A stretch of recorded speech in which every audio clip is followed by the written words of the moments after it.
Hey everyone, this is Dale Berkebile, and welcome back to the series that I created talking about how to live your best life or what living your best life might look like. And so the whole goal of this program is to bring some interesting and exciting people on that are going to just tell us a little bit about themselves and their life and what it means to live their best life. And hopefully, we'll have some interesting dialogue. You can join the conversation in the comments and that sort of thing. And yeah, maybe we'll inspire you, or maybe you'll inspire us. Who knows? But I firmly believe that everyone has a story to tell, and everyone can inspire us. And so that's kind of why I put this program together. And thank you for joining us. And if you would please welcome our guest today. We have Elizabeth um, Farwell with us. And so thank you for being on, Elizabeth. Will you tell us a little bit about yourself and where you're from? You bet. So I was even kind of laughing a little bit about my name because I only recently started using my husband's name, even though we've been together over 30 years, because that's a whole long story, right?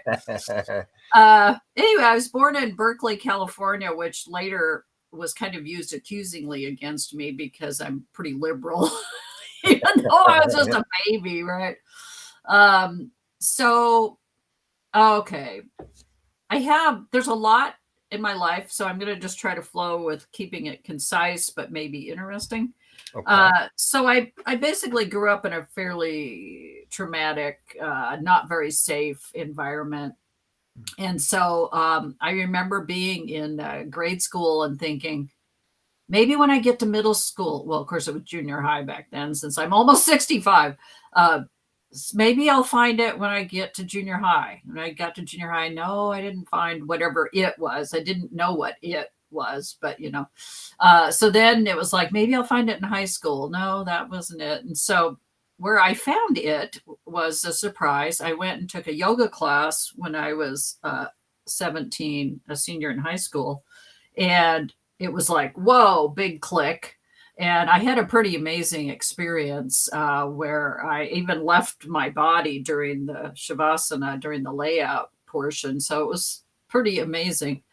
But anyway, but that led to me getting into what I now call a cult, because it was a cult. And that was me putting on a turban. I started wearing a turban in high school, which you can imagine how that was. That was 1975.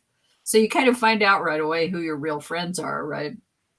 So anyway, so I did that. Had an arranged marriage. Had a couple children, and at that time I was going by Sadhu Kar Khalsa. So only recently, so then I had switched it at some point to be Elizabeth Sadhu because I wanted to keep my spiritual name. But then now there's a whole bunch of stuff that's come out about the guy who gave me the name. He's dead now, but of course, in the usual way, absolute power corrupts, right? So, anyway, the guy that was my spiritual teacher, um, he was very corrupt. I didn't know this at the time, but he was very corrupt, super abusive, sexually abusive, Mm. et cetera, et cetera, et cetera. And so I'm actually even dealing with now. I wasn't actually abused by him. I was a pretty much a kind of a peon in the organization, right? So I wasn't having a lot of one-on-one interaction with that guy. But there was a quite a bit of abuse in that community, and so I'm actually back with a therapist again and healing some of that trauma, even though I got out of the cult like 35 or whatever years ago. So, but it's interesting, of course, what pops up. So anyway, I'm my husband and I are both retired. We live here in Corvallis, Oregon, Mm. and we just have a wonderful life. I mean, we've created it. We live simply. We love being together. COVID, you kind of find out, right, whether you can do it or not, right? Right. Yeah, yeah. And so, anyway, we're that's kind of my very short story. I mean, it's not a short story; it's a very long story, but that's kind of the concise. So anyway, I yeah, that'll do for now. Okay. Okay. Very good. Very good. Well, so one of the questions that I ask people is, so the company that I'm building related to wellness and mindfulness and that sort of thing is called Hellagood Life. And so I question people, what does Hellagood Life mean to you? Okay. Um, of course, I'm in the age bracket where hella good was never an express a phrase or hella, right? So Right. I get the gist of that. Um, I think what it means to me, and I've kind of struggled and strived for this my whole life, is self-love and super, kind of acceptance and unconditional self-love, because I've felt for so long that, if we don't love ourselves, how are we going to love our neighbor? So Right. one of my sayings is loving myself so that I can love all my neighbors. And when I say all, I mean all, even some of the ones that are kind of tweaking me, right? Right. Right. That's the real work right there. It is. That's the real work. You're so right. Yeah, yeah. So that that for me has been a really key thing. I mean, I meditate.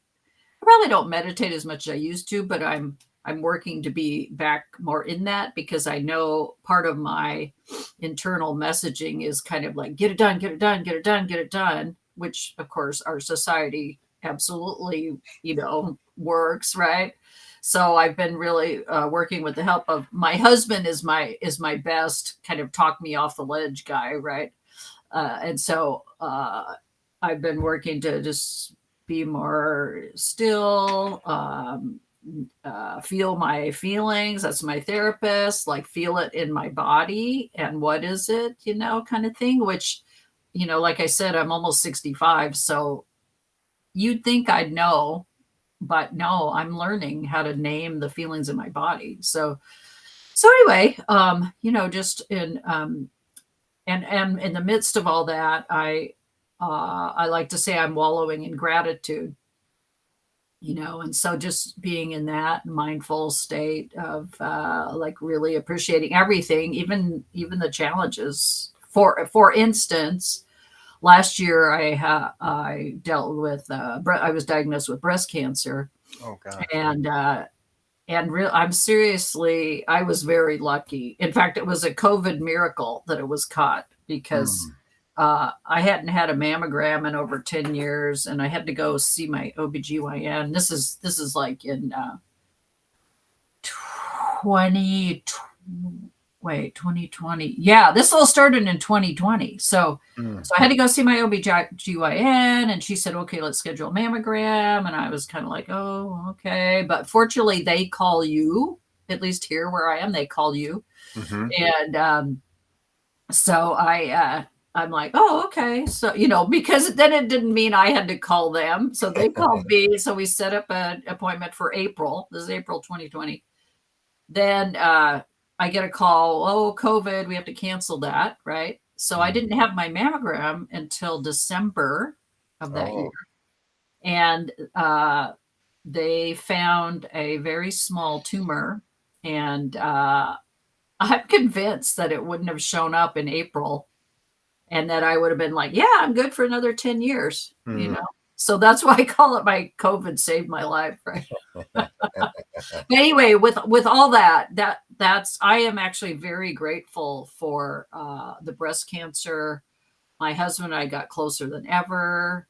Out of it has come some other things that have been wonderful. And anyway, so you can see what I mean. I'm kind of like taking it little bits at a time and wallowing in gratitude. And I keep a gratitude journal, that kind of thing. So Sure, sure. Well, I think all that stuff is so important. First off, I'm glad that they caught things, and it sounds like they got after it, and things are okay. So yeah, yeah. that's kind of a great thing. But I think the self-love and the gratitude and those things are so powerful. I mean, Mhm. it really is something I wish we saw a little bit more of in society. You mentioned about how society sometimes is pushing the busy and get after it and all that kind of stuff. I wish some of this stuff was pushed a little bit more. I Right? know, It, I it would be know. good for all of us, right? Um, but I love the fact of if I can't love myself, how can I love all my neighbors? And that's a great mentality to have, is thinking like that, so we can try to be better neighbors and that sort of thing. So Yeah, very yeah. good, very good. Okay, well, so then I always throw out this sort of curveball, and I'll tell you what Okay, this is. So okay, I'm so ready. so what I do is I'm going to ask three questions, and you can pick one that resonates with you, and then we'll go with that. And whichever one feels best or interesting or whatever, we'll kind of go from there. Okay. And so I like letting the guests kind of pick something that kind of resonates with them. So here we go. The first question here is, where do you find the most joy? The second question is, what inspires you? And the third question is, what is your superpower? Any Oh, of those well, resonate or yeah, they all do. well, either or. Okay. Um, so I'm gonna start with the first one. Joy is really about being present for me, and I can find great joy in just, you can see my red chair. That's my meditation chair there, and my Mm, reading and my journaling, and uh, I can find just extreme joy from sitting in that chair and just kind of contemplation and reading and whatever, right? And I also, my husband and I, we laugh a lot, so that's really fun. That's really fun. Um, okay, tell me the second question again. what inspires you? Right, yeah, everything pretty much. I mean, because if I go back to my statement before, I mean, it's hard. It can be hard because there's so much that we can get downcast about in the world, and not to go into politics or anything, but the world just seems, no matter what side you're on, I guess, or I hate to even think of there being sides, right? Um, it's kind of like, no matter what we're faced with, how do we uplift it? How do I see it in a different way, or how do I let it inspire me, or maybe there's a way I can be inspired, or maybe I'm inspired to take action, or maybe I'm inspired to speak up. you know I think there's so many different ways you can look at inspiration. I like to think of it as uh, there's a word, ananda, which means bliss, and but it also, the simple. But of course, I don't think I have it right here. Madeline L'Engle, um, she she's the one who wrote A Wrinkle in Time. Okay. Anyway, one of my favorite authors. But she she created. I don't know if she created, or anyway, I read in one of her books, one of her nonfiction books, something about Ananda, that joy in existence without which the world would fall apart, or something like that. Hmm. So that word Ananda, and of course, because of my Sikh background, I have studied uh, not Sanskrit, but a language called Gurumukhi, which came from Sanskrit, and it was created. Uh, Gurumukhi means out of the mouths of the gurus. And so it was a language that was created. It's much simpler than Sanskrit. Like, for instance, I can actually read the language. Here, I'll show you my.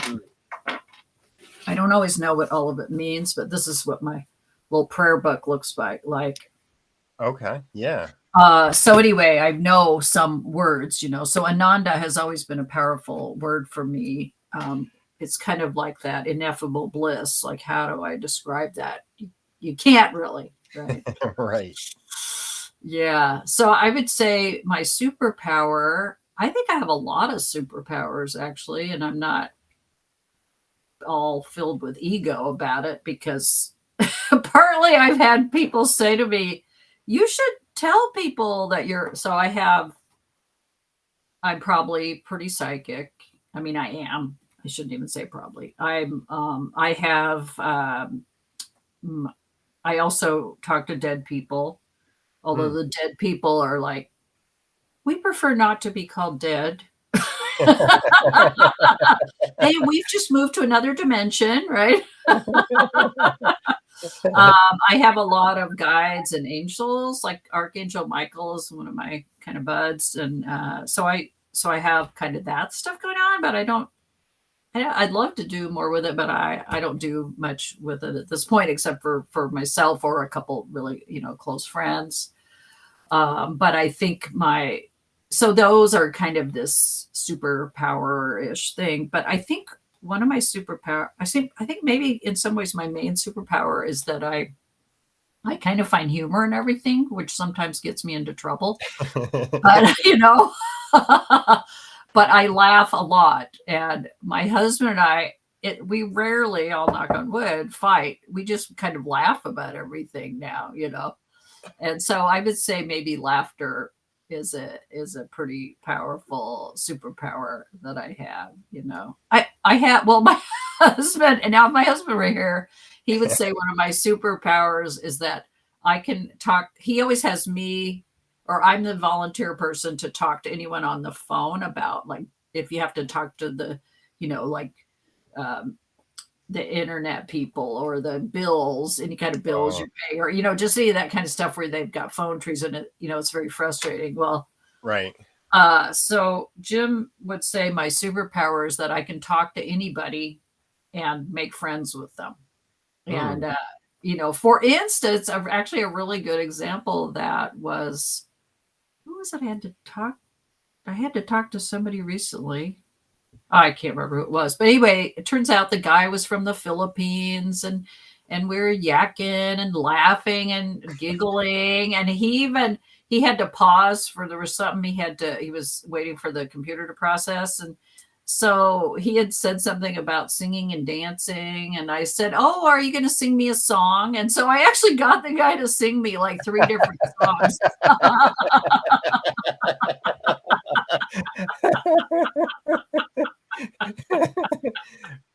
So Nice. I get off the phone and my husband's always like, "What's their dog's name?"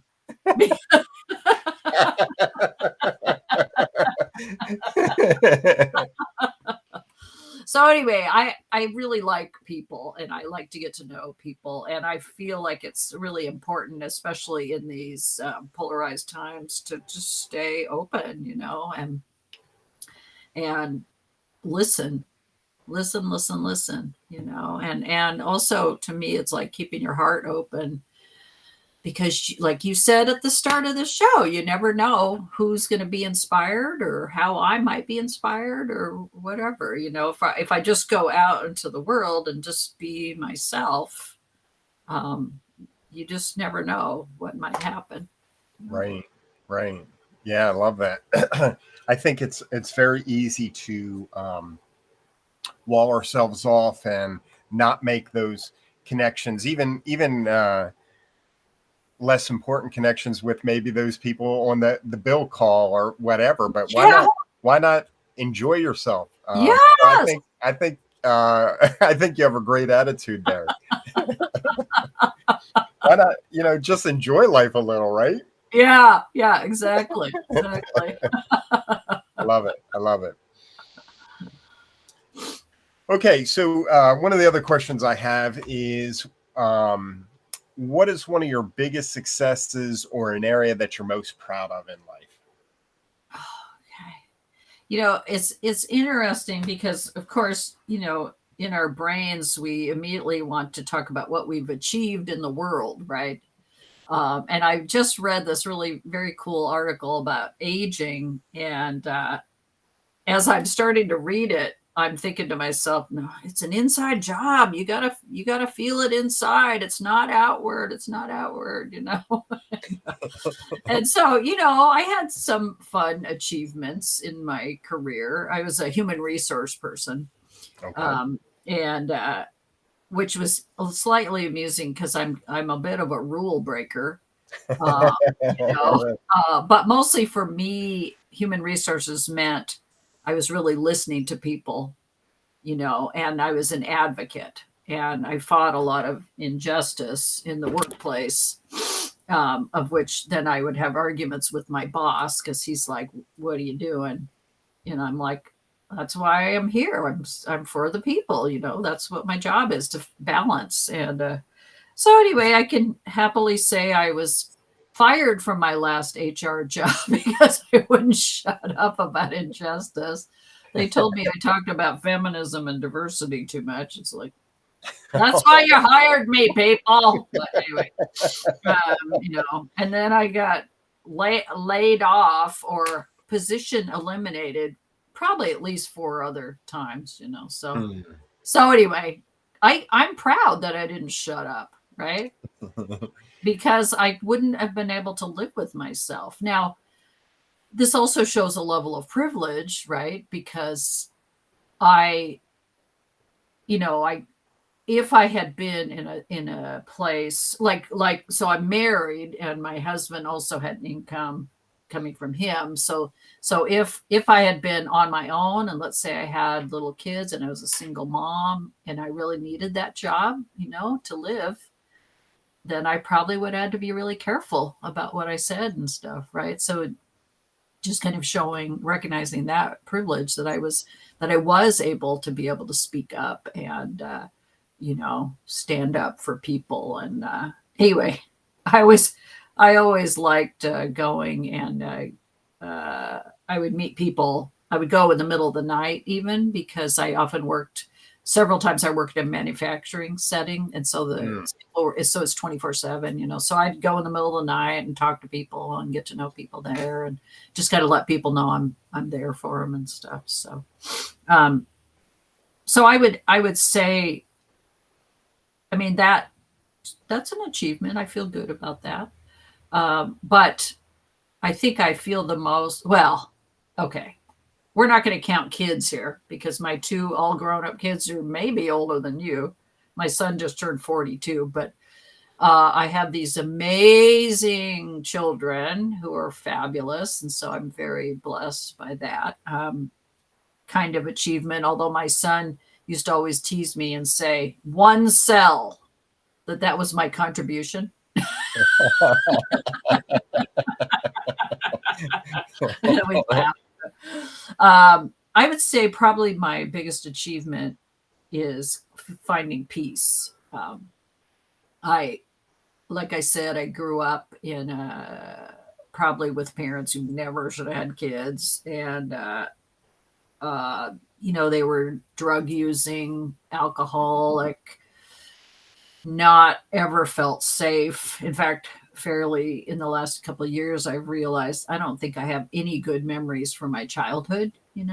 And so, there was depression, I had suicidal ideation, and it's funny, occasionally, I mean, that's not funny, but there are times when I've said to people, oh, I used to be really depressed, and they didn't believe me Hmm. because I don't act like a depressed person, right? But of course, that tells you that they didn't really understand.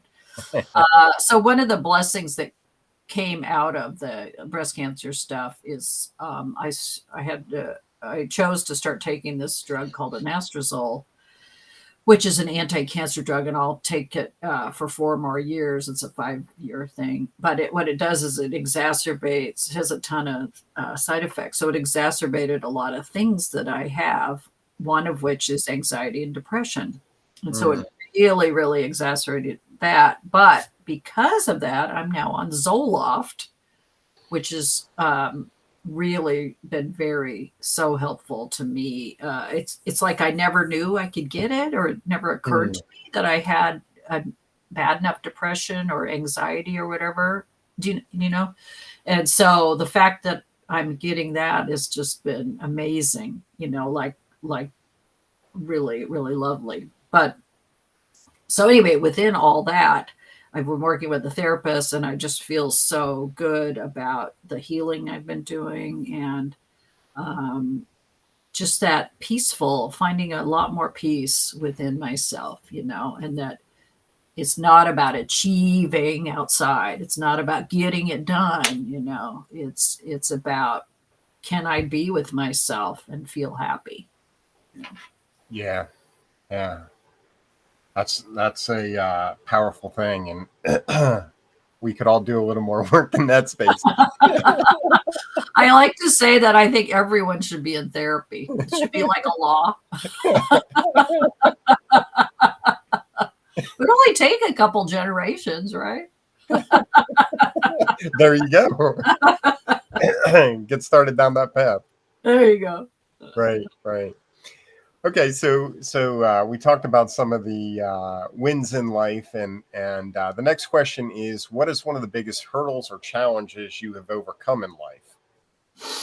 Well, I kind of touched on it a little bit just with family stuff, and I've even had times where I I refused to have any contact with my mom for about 4 years. Now, this was quite a while ago now. Um, and people do not get that at all. Boy, I'd run into somebody who had known my mom, and they'd say, "How's your mom?" And I'm like, "I don't know. I don't talk to her." And they're like, "Oh, your own mother." But it was actually very powerful for me to do that because I didn't realize how much time I spent worrying about her, thinking about her, like I have to take care of her, and that was kind of my role in the family. My brother was a drug addict, alcoholic, and I was kind of always the good girl, and so it was almost like I was the parent in the family. So anyway, I took that break, and so miraculously now, my husband and I go and spend a couple nights every week with my mom, like a full day and a couple nights, because she's almost 85, and so just kind of like I'm able to do that now, and that's because of therapy. That's because of the work I've done on myself, Sure. and with boundaries and stuff. So I would say, challenge is the family stuff's been challenging with my parents. My dad has died at this point. He died a couple of years ago, but I hadn't seen him for over 20 years. I'd kind of stayed in touch with him through phone, but it was challenging. And so I would say then really the biggest challenge has been my own mental state. Just the anxiety, the depression, the kind of shame that I've always felt. In fact, I said to my therapist recently, like, I think I've just often been driven by shame. And he leans in really close and he says, often, and we laugh. I'm like, okay, all the time. In fact, part of my studies is I'm reading a book about codependency, and one of the things so I hadn't picked the book up for a little bit, and I picked it up recently, and it was a chapter on emotional abuse, and the first thing it started talking about was shame and guilt, and I was like, oh, shame is a feeling that actually has purpose. Like there's a reason. I just was like, what? I don't even understand this. So anyway, I I have, I'm a white, and so I've had a lot of privilege. Even though it's hard to always recognize it, you know, if you've lived, not, if I've lived in a trauma laden life and, not had a ton of money, but we always ate, kind of thing. But I know that I have that. And so it's kind of like finding that balance of taking care of myself and, you know, looking outward. So it definitely the mental my mental self. That's been a real challenge for me to not, because I tend to beat myself up a lot. I mean, it's better, it's a lot better, but my brain will go down paths where I'll think, oh, I must have done something to offend somebody, or oh, I need to make amends. I need to make amends for something that I don't know what it is, right? And so I'm making up these stories often in my head, and so my husband's wonderful. He's like, don't go down that path, He's like I said, he talks me off the ledge often, right? Well, it's always good to have a supportive, someone there, having a Yes. husband or a wife or partner or whatever. Um, yeah, that's a Yeah. wonderful thing, I think. Yeah, I feel very blessed to have him. So, Um, so one of the other questions that I ask people is, so for those that are watching, what's one tip that you would give people for living their best life? Any one thing that you think is an important thing that adds to living your best life? well, I could say love yourself, but that's kind of huge, right? So, I mean, work on it. Um, I would say, so a good example for me is my husband said to me one day, I just find it really hard to meditate. And I said, well, sweetie, you already meditate. You're on your bike.